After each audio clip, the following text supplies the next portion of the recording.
What's up, everyone? John Ranger from Techno Buffalo here. The Super Bowl was on Sunday, and as big a spectacle as the game was, the advertising is becoming its own thing. The commercials get analyzed, scrutinized as much as the players on the field. So I want to talk about the commercials, talk a little bit about the game, and see whether or not you would have greenlit the tech commercials that aired. Let's go ahead and get started.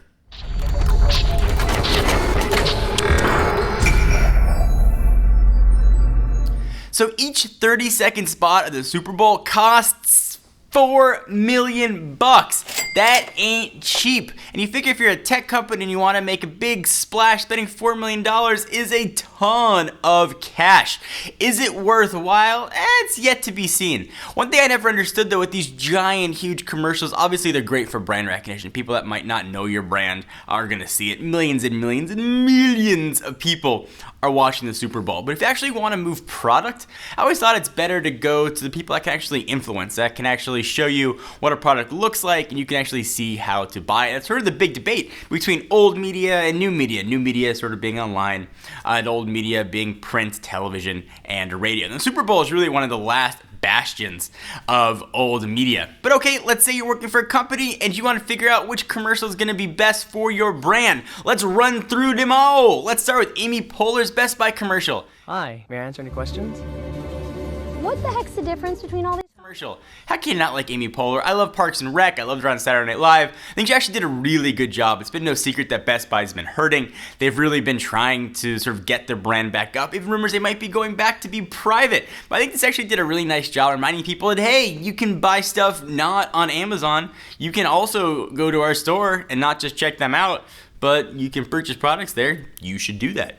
GoDaddy also made a huge splash, as they do every year. And with GoDaddy, you know what sells? They brought in Bar Raffaele to make out with this sort of stereotypical nerd. And I think everybody sort of had that awkward moment. And they're like, what was that casting session like? So for your job, you're going to have to make out with a supermodel. Life's tough. So things got a little bit squirrely with the Samsung ad. What's going on? What are you doing here? Samsung wants me to be in their new, Samsung's next big thing. They didn't announce a new product, but they brought in Seth Rogen and Paul Rudd to sort of just riff it for a while. And they went for about a minute and a half. So you're thinking, $12 million-ish for it. They weren't showing a new product. It wasn't the Galaxy S4 or the Galaxy Note 3. It was just for the brand as a whole. And I don't know if Samsung really needed any more brand recognition because they got selling phones left and right, but they definitely did do it, and certainly got a lot of buzz. And there's an extended version online that goes on for 5 minutes. It's got Bob Odenkirk in it. If you guys watch Breaking Bad, you know exactly who I'm talking about. He's pretty famous from a while ago, but it was a really interesting commercial. I don't think it was overly effective though. Do you agree?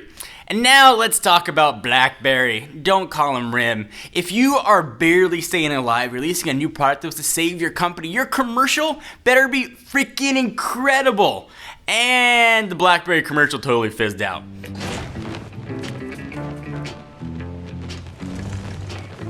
Instead of spending 30 seconds showing you something cool the phone could do, focusing on a new feature, showing you what it looked like, showing you a brand new UI, they spent 30 seconds showing you what the phone can't do. That's the whole premise for the commercial.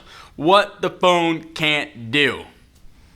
Yeah, I mean, for my money, I would have said the phone can't be Android or iOS, but they didn't want to go that way. They just showed stuff the phone can't do. It's silly. It made no sense. Didn't educate consumers. I don't think it made anybody more excited for Blackberry, especially spending that kind of crazy Skrilla. You'd figure they'd be more careful with what they're doing. So I'm thinking, being as part of new media, if I wanted to put a commercial out, I think I'd be much better going to someone who could go online. Obviously, I'm a little bit biased. Not only with the online world can you see who's buying stuff, you can track clicks and all that kind of thing, but it's much easier and it's much less expensive. If you go on the Super Bowl, maybe 5 to 10% of the people are your target demographic. Certainly you're helping with recognition for your name brand, but you have no idea how effective it is if they're buying based on what you said. You can track trends later on and see if spikes go up and your charts change. But overall, things aren't really that quantifiable. So that was pretty interesting. So the folks at Adobe were like, hey, I kind of agree with you. So they got Adobe Marketing Cloud. They put together kind of a cool commercial with animals talking, sort of typical, almost Super Bowl-esque commercial. Hey, are you shooting a spot for the big game? Yeah, totally. You? Yep. Can you believe they spend millions of dollars on these things for what, 30 seconds? Is that right? Oh, yeah. Saying, hey, can you believe how much money they're spending? Well, you could just go online, you could go to YouTube, you go to Facebook, you go to Twitter, and you could almost let as many people know about your product as you can with the Super Bowl, but spend so much less cash. So I know what you guys think. Do you think it's still great to have these giant Super Bowl commercials that are spectacle, or if you're a company, are you better off just going online?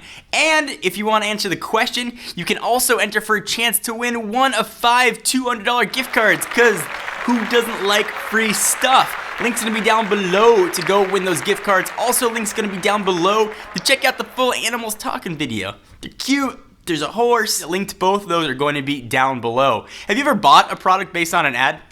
And what was the ad about that you liked enough to actually buy the product? Honestly, what comes to mind for me are movies.